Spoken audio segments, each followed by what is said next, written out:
This is Cheryl Wolfinger, President of International Sports Federation, and I just wanted to come to you with an update about our organization. I know so many of our loved ones and friends are really concerned about ISF and what might be happening these days.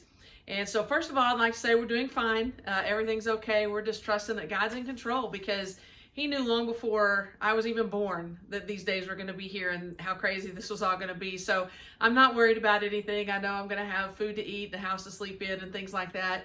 But what I would ask you to prayerfully think about is all of our volunteers that have signed up to go. And if you are one of our volunteers, I'd just like to ask you to please be patient and know that we get it. These are very scary days, and the uncertainty is just killing some of you guys that are really planners. People like me, fly by the seat of our pants. Most of us are okay, but those of you that are serious planners, I know you're having a lot of difficulty with kind of navigating these days of uncertainty. And so I just want to come to you, if you are one of our volunteers, to ask you to please relax. We know that a lot of our trips are going to be canceled, and we get that. And we're going to do our best to get you as much of your money back as we possibly can. But the fact is, some airline deposits will be non-refundable. Some monies that have already been spent on your behalf might possibly be unrefundable. But if you'll just give us some patience and things are canceled and airlines maybe will have a little bit of benevolence towards organizations like ours, there's a possibility we'll be able to get almost all of your money back. And so that's our hope, but we need you to be patient in order for that to happen. So that's the first thing, is that if you're one of our volunteers, please be patient. We're going to try to get you absolutely as much of your money back as we possibly can. And secondly, some people are concerned kind of about our livelihood, about our staff. And I would say that for the most part, we feel like we're going to be okay. We know that our donors understand that these are difficult days, and I don't feel like anybody's going to stop giving. But I would like to ask specifically on behalf of two of my staff members whose families will be affected dramatically by this situation. And one is John Kelso and the other is Brian Doyle. Both of their wives work in situations where they will be dramatically affected by this situation. Tracy Doyle teaches music from their home, and so a lot of her students have canceled, and so that's going to affect their family's income dramatically. And John Kelso's wife works at a school, and so they're closed down, and so we don't know how that's going to affect everything. And so we've set up a fund, the 2020 Crisis Fund at ISF. And if you want to go on our website and just drop in the drop down list, you'll see 2020 Crisis Fund.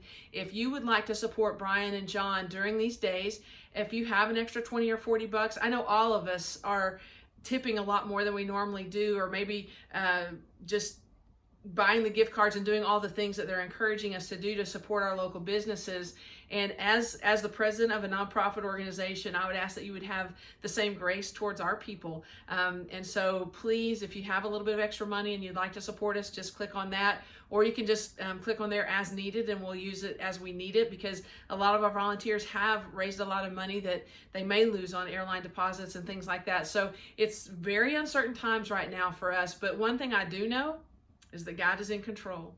And I believe we are going to come out of this crisis, out of this global pandemic, with a new understanding of what it means to be a global citizen, and to understand that we are all connected, that there's not this church and that church, there's just the church, and that God loves His people, and that He is in complete and utter control of everything in our lives, and He loves us and He cares for us, and that all of these things that are happening, maybe we did need a reboot in our society. Maybe we did need to unplug for just a minute and let everything kind of come to a stop, so that we can really evaluate what's important to us and spend quality time with our families, spend quality time with each other and in our homes, and having fellowship at a level that we could only dream of.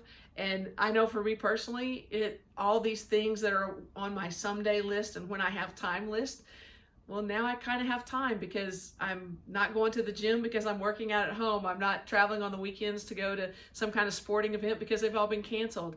And so I'm finding myself with a lot of time to truly get caught up. And maybe when we come out of this, we'll all be just a little bit more balanced and have a little bit better perspective, and maybe a little bit better understanding about our world and how we truly are all connected in one human race. And so it's my prayer for you that you are in a good situation with your family and hunkered down. I unfortunately am one of those people that I am actually above the extremely at-risk group because I have already have some fibrosis in my lungs from radiation treatments from cancer. So I would covet your prayers that I would be protected from it. I've self-quarantining. I'm staying home. I'm not going out at all these days just because I really can't afford physically to get the virus. And so I'll be here at my house if anybody would like to call, FaceTime, chat, whatever. I'm here. But anyway, we appreciate your patience through all these days, and I know that as an organization and as the human race, we're going to rise out of this better than we were before. Peace and blessings to all of you, and I pray that, I just pray that you and your family are doing well and we get through all this together.